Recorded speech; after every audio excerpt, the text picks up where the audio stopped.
कि अगर हिना साहब खड़ी हुई तो ये बात मान कर आप चलिए, लिखवा लीजिए कहीं कि Siwan seat BJP clean sweep कर ले। भाई 22% के आसपास सिवान में अकेले मुसलमान वोटर है, 22%। एमओआई समीकरण अगर पूरे बिहार में कोई एक लोकसभा सीट पर एमओआई समीकरण काम नहीं करता तो वो सिवान। बिहार के मुसलमान का ही या देश के मुसलमानों के साथ सबसे बड़ा जो ट्रेजेडी है वो यही है कि पार्टी सिर्फ इनको वोटर समझती है। चाहे कांग्रेस रही हो, बिहार में आरजेडी रही हो, यूपी में मुलायम सिंह रहे हो, कोई रहा हो, इनको सिर्फ एक वोट बैंक के तौर पर ही समझा गया। नहीं तो आज आजादी के 70 साल के बाद लगभग आज हिंदू का जो दलित है वो भी बहुत आगे बढ़ चुका है। 70 साल में जहां पे था वहां से बहुत आगे बढ़ गया। आज सभी जाति के नेता खड़े हो गए, मल्ला जाति के नेता खड़े हो गए, रविदास जाति के नेता खड़े हो गए, मांझी मुसहर के नेता खड़े हो गए, पासवान के नेता खड़े हो गए। लेकिन पूरे बिहार में आप हमको एक नेता मुसलमान का बताइए जो आज के दौर में है, जो मुसलमानों की बात कर रहा हो, कोई नेता नहीं। मोहम्मद साहबुद्दीन के जो शागिर्द हुए या उनके जो करीबी लोग हुए, जिन्होंने उनको समर्थन किया, जिन्होंने उन्हें 4 बार सांसद बनाया उस लोकसभा सीट से, वो भूमिहार और राजपूत जाति के लोग रहे। ब्राह्मणों से बड़ा नजदीकी रहा है मोहम्मद साहबुद्दीन का। कि बिहार में तेजस्वी की एंट्री राजनीति में जब होती है 2012-13 का जो समय चल रहा था, उसके बाद से ही साहबुद्दीन के परिवार को दरकिनार लगाना शुरू कर दिया गया। तो लालू प्रसाद यादव जब तक राजनीति किए, उनका ये समझिए कि एक सबसे मजबूत स्तंभों में एक मोहम्मद साहबुद्दीन हुआ करते थे। आज नीतीश कुमार को जो 400 मुसलमान नेता को बुलाना पड़ा है और बार बार लालू यादव को कहना पड़ रहा है कि 17% जो आबादी है मुसलमानों की वो हमारे साथ है, इसका कारण सिर्फ साहबुद्दीन नहीं है। आप कोसी सीमांचल के जो सबसे बड़े नेता हुए मुसलमानों के, मोहम्मद तस्लीमुद्दीन, जो 4 या 5 बार सांसद बने, सहरसा से रहे, कटिहार से रहे, उनका पूरा एक पकड़ था कोसी के बेल्ट में। उनके निधन के बाद भी आज बताइए कि सीमांचल में कोई एक ऐसा मुसलमान चेहरा है जो राजद को वोट ट्रांसफर करा सके। और इसका रिपरकशन जो है, इसका जो विपरीत प्रभाव राजद को देखने को मिला वो 2020 का विधानसभा चुनाव में देखने को मिला, जब 5 सीट वहां पर AIMIM अप्रत्याशित तौर पर जीत जाती है। हालांकि उनके विधायक अब चले गए हैं, 17 सीट पर हरवा भी देती है। करीब बिहार में तेजस्वी की सरकार नहीं बनी तो उसका सबसे बड़ा कारण अवैसी की पार्टी AIMIM रही, जिसने सीमांचल और कोसी में करीब 18 से 20 सीटों पर आरजेडी को हराया। यही एमओआई समीकरण 2010 में भी था बिहार में कि 24 सीट पे लोग 22 सीट पे आ गए थे, आरजेडी 22 सीट पर आ गए थे एमओआई समीकरण के रहते 2010 में। तो वो समीकरण अब नहीं काम कर रहा है। नमस्कार, आप देख रहे हैं द बिहार टॉप। मैं हूं आदेशपुरी। अगले साल देश में लोकसभा के चुनाव होने हैं और ऐसे में हर एक दल और हर एक जो भावी प्रत्याशी है वो अपनी तैयारियां शुरू कर दिया है। आपको बताएं कि चर्चा करेंगे हम सिवान की। सिवान में मोहम्मद साहबुद्दीन जो कि पूर्व सांसद थे, उनकी पत्नी हिना साहब ने एक बार फिर से ये कहा है कि हम सिवान में चुनाव लड़ेंगे, क्योंकि यहाँ के लोग चाहते हैं कि हम चुनाव लड़ें। और आपको बता दें कि उनका चुनाव लड़ने का घोषणा के बाद से महागठबंधन में एक टेंशन का विषय बन गया है, क्योंकि जदयू का वो सीट है, वहाँ से कविता सिंह सांसद हैं, वो आगे भी कंटिन्यू करना उनका उद्देश्य है। तो वही बताएं आपको कि इस बार राजद सिवान सीट चाहती है। और ऐसे में जिस तरह के संबंध हिना साहब के साथ साहबुद्दीन के जाने के बाद आरजेडी के हैं, उससे तो ये नहीं लगता है कि आरजेडी हिना साहब पर अब आगे का भाग्य आजमाएगी। हमारे साथ हैं उदीप्त हैं, इनसे बात करेंगे। उदीप्त, कल हिना साहब का बयान आता है कि वो सिवान से चुनाव लड़ने के बारे में इशारा कर रही हैं कि लोग चाहते हैं कि हम चुनाव लड़ें। क्या कहना है, क्या होगा इसका असर? हिना साहब ने यही कहा है कि अगर जनता चाहेगी तो हम चुनाव लड़ेंगे। और 3 बार चुनाव लड़ भी चुकी हैं, 2009 में लड़ी, 14 में लड़ी और 19 में लड़ी। हार गई, हालांकि चुनाव जीत नहीं पाए, लेकिन चुनाव लड़ी। बड़ा फैक्टर यह है वहां पर आदेश जी कि देखिए, सिवान सीट इसलिए भी महत्वपूर्ण हो जाता है क्योंकि कविता सिंह जो वहां से सिटिंग MP हैं, उनके टिकट पर भी खतरा है इसका। जो मौजूदा बिहार असेंबली के, बिहार विधानसभा के जो स्पीकर हैं अवध बिहारी चौधरी, वो वहां पे ताल ठोक रहे हैं राजद की तरफ से, और तेजस्वी यादव ने उनको ग्रीन सिग्नल दे भी दिया है। इस बार सिवान से आरजेडी का प्रत्याशी ही लड़ेगा और वो प्रत्याशी अवध बिहारी चौधरी होंगे। इनके अलावे माले जो है वो भी सिवान पे नजर गड़ाए हुए हैं। माले जो है, अभी जो एक विवाद में आए थे अमरजीत कुशवाहा, वो अमरजीत कुशवाहा भी वहां पे ताल ठोक रहे हैं। और सिवान, जहानाबाद, आरा, ये सब कुछ ऐसा सीट है जहां पर भाकपा माले मतलब लेफ्ट की वामदल कहिए, पाटलिपुत्रा पर भी है, पाटलिपुत्रा पर भी उनका नजर है। लेकिन आरा, जहानाबाद और सिवान पर वामदल जो है वो नजर गड़ाए हुए। तो पहले तो महागठबंधन में ही पेच फंसा हुआ है कि वहां से कविता सिंह लड़ेंगी, कि वहां से अवध बिहारी चौधरी लड़ेंगे, कि वहां से अमरजीत कुशवाहा लड़ेंगे। कौन लड़ेगा, ये तो अभी सबसे बड़ा प्रश्न तो भी महागठबंधन के अंदर है।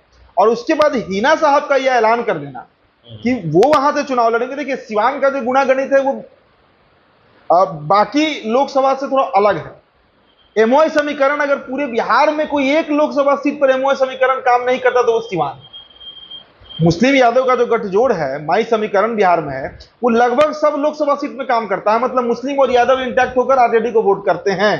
लेकिन सिवान में ये फैक्टर नहीं है। क्यों?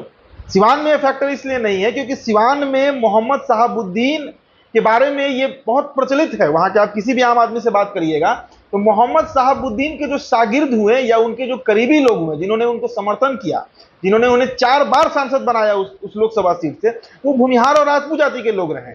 ब्राह्मणों से बड़ा नजदीकी रहा है मोहम्मद शहाबुद्दीन का। मोहम्मद शहाबुद्दीन को आज शहाबुद्दीन बनाने में एक बड़ा योगदान सवर्ण समाज का रहा है, खासकर सिवान में। और सिवान में राजपूत समाज का आबादी भी दूसरे नंबर पे आता है और 20 से 22% आबादी वहां पर मुस्लिम का है सिवान में। तो यादव के बारे में एक जो वहां पे चर्चा होती है सिवान में कि यादवों पर सबसे ज्यादा पूरे सिवान जुल्म कहिए उसको, प्रताड़ना कहिए उसको, अत्याचार कहिए, जो कहिए, कि सबसे अधिक अगर शहाबुद्दीन के टारगेट पे कोई जाति अगर रहा है सिवान में तो यादव जाति ही रहा है। और यही कारण रहा कि 2009 में जब हिना साहब लड़ी वहां से चुनाव आरजेडी के सिंबल पे, तो ओम प्रकाश यादव जो है वो निर्दलीय जीत जाते हैं। क्योंकि पूरा का पूरा यादव वोट जो है वो ओम प्रकाश यादव को चला जाता है। कहा जाता है कि 5-10% वोट भी यादवों का सिवान में 2009 लोकसभा चुनाव में नहीं पड़ा था आरजेडी को, तो हिना साहब जीत जाती। और हिना साहब अगर 14 भी हारी तो ये इसीलिए हारी क्योंकि उनको यादव वोट वहां पर नहीं मिला और यादवों की संख्या वहां पे अच्छी खासी है। इसके अलावा कोयरी जाति का वोट भी सिवान में ठीक ठाक आपको मिल जाएगा। जैसे जदयू में वृषण पटेल लड़े थे 2009 में, तो अगर इस बार आदेश जी हिना साहब वहां से चुनाव लड़ती हैं, जो ऐलान कर रही हैं कि हिना साहब 2024 का लोकसभा चुनाव सिवान लोकसभा से अवैसी की जो पार्टी है AIMIM, उनसे इनका बातचीत भी चल रहा है। इसके अलावा एक और विकल्प जो इनके पास है, आप देख रहे होंगे कि इन दिनों चिराग पासवान की जो पार्टी है लोजपा रामविलास, उससे भी बड़ा नजदीकी ओसामा साहब का चल रहा है। ओसामा साहब अपनी बहन का शादी का कार्ड भी देने आए थे, हमने वो खबर भी किया था, रात के 10 बज रहा था उस समय। और सिवान जाते हैं जब चिराग पासवान तो वहां पे उनके आवाज पर जरूर जा रहे हैं। तो ये 2 पार्टी है बिहार में, एक AIMIM और दूसरा चिराग पासवान की पार्टी लोजपा रामविलास, जिससे टिकट का आस या जिससे टिकट का आप कह सकते हैं बातचीत, संवाद जो है वो हिना साहब साध सकती हैं। तो लेकिन एक प्रश्न है कि यही आरजेडी है कि उस इलाके में, अगर सारण इलाके में बात करें तो कुछ भी करना होता था, खासकर चुनाव में, तो वो शहाबुद्दीन से राय मशवरा जरूर करते थे। लेकिन आखिर क्या कारण है कि अब पल्ला झाड़ने का जो है खेल शुरू हो गया है? लगातार शहाबुद्दीन का निधन भी हुआ तो तेजस्वी यादव दिल्ली में ही थे, मिलने नहीं गए। फिर से अभी देखिए कि सभी पार्टियां पहुंच रही है, लेकिन आरजेडी के द्वारा कोई भी ऐसा प्रयास नहीं हो रहा है हिना साहब को मनाने के लिए और फिर से पार्टी में रखने के लिए जो होना चाहिए। देखिए, हिना साहब कहिए या शहाबुद्दीन के परिवार को आरजेडी ने उसी दिन बाहर का रास्ता दिखा दिया।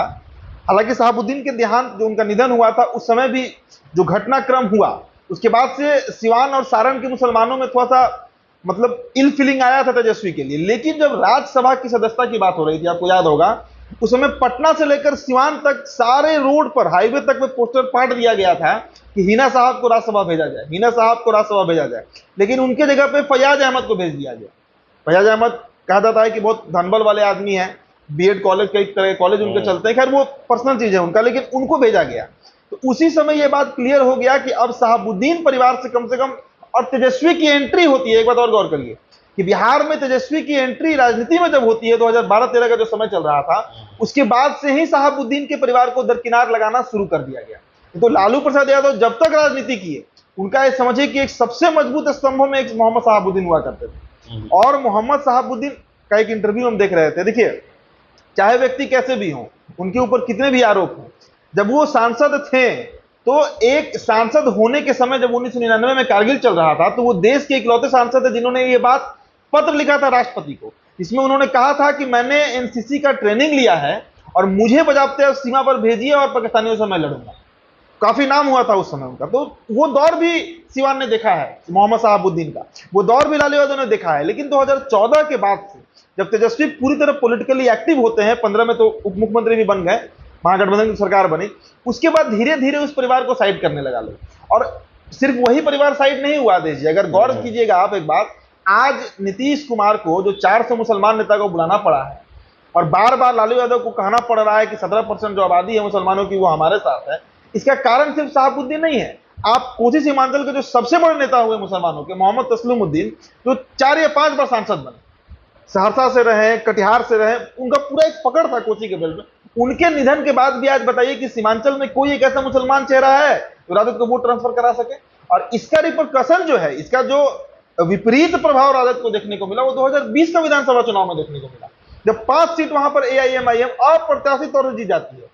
हालांकि उनके विधायक अब चले गए हैं, 17 सीट पर हरवा भी देती है। करीब करीब 1.5-2 दर्जन सीटों पर आरजेडी अगर हारी, लोग कहता है कि बिहार में तेजस्वी की सरकार नहीं बनी, तो उसका सबसे बड़ा कारण अवैसी की पार्टी एआईएमआईएम रही, जिसने सीमांचल और कोसी में करीब करीब 18 से 20 सीटों पर आरजेडी को हराया।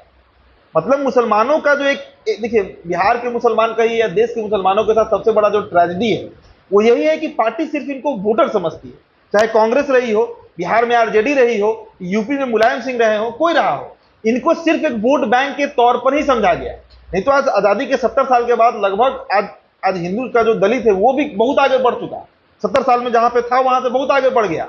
आज सभी जाति के नेता खड़े हो गए, मल्ला जाति के नेता खड़े हो गए, रविदास जाति के नेता खड़े हो गए, मांझी मुसहर के नेता खड़े हो गए, पासवान के नेता खड़े हो गए। लेकिन पूरे बिहार में आप हमको एक नेता मुसलमान का बताइए जो आज के दौर में है, जो मुसलमानों की बात कर रहा हो। कोई नेता नहीं है, शहाबुद्दीन तक नहीं है, तस्लीमुद्दीन तक नहीं है। तो अब अवैसी के लिए बिहार जो है वो एक ओपन ग्राउंड बन गया है।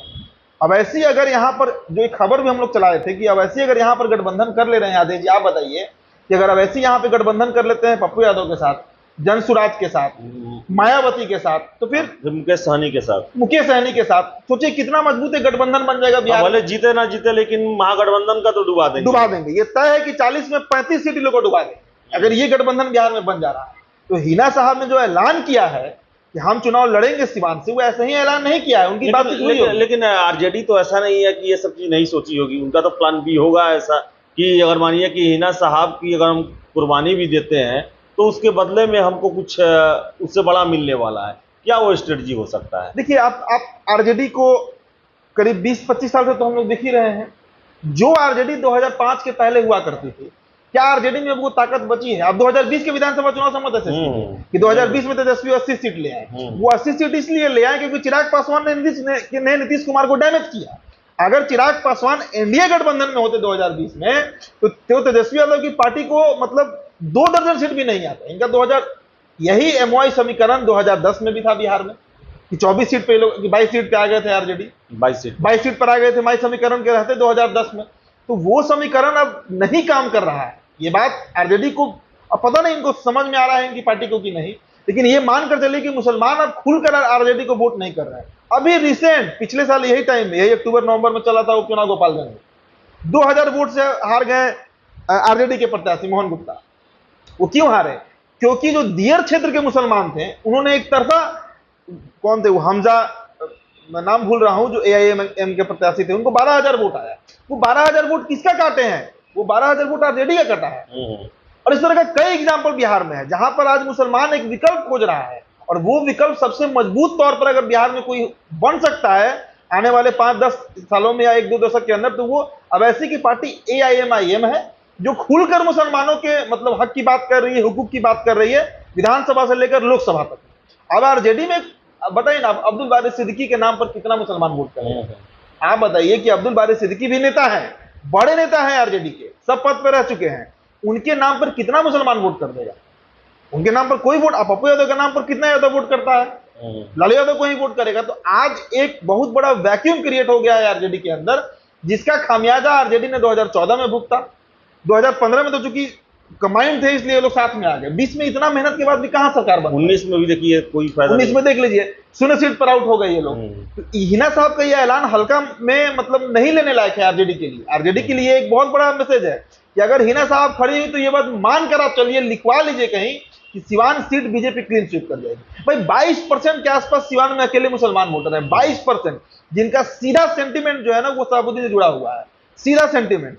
और इसका खमियाजा इनको गोपालगंज में भी भुगतना है, इसका खमियाजा आपके चंपारण में भी गुजरना है, मतलब भुगतना पड़ेगा इन लोग को। जो वो पूरा सारण प्रमंडल का जो वो 4-5 जिला है वो सब में इनको झेलना पड़ेगा वो। तो ये एक बहुत बड़ा मैसेज है हिना साहब की तरफ। तो बहुत बड़ा मैसेज है, और मैसेज के क्या परिणाम होंगे ये आरजेडी जानती होगी। हो सकता है उनका कोई प्लान बी हो, वो सोच के रखे हो कि हिना साहब की अगर हम शहाबुद्दीन फैमिली को अगर हम इग्नोर भी करते हैं तो उसके बदले में हम उसका मेकअप कहाँ से करेंगे। लेकिन ये सामने होते हुए नहीं दिख रहा है। और बिहार में कहा जाए तो अल्पसंख्यक जो वोटर हैं उनका नेता कोई अभी उभर के नहीं आया है, और यही कारण है कि दक्षिण से एआईएम जो है पार्टी जो है उनका आकर बिहार में इतना अच्छा परफॉर्मेंस कर रही है। और यहाँ के मुख्यमंत्री को ये कहना पड़ रहा है कि एआईएम जो है वो बी टीम है बीजेपी। बिल्कुल। तो फिलहाल इस वीडियो में इतना ही। वीडियो पसंद आया लाइक शेयर करें, हमारे चैनल द बिहार टॉप को सब्सक्राइब जरूर कर दें। धन्यवाद।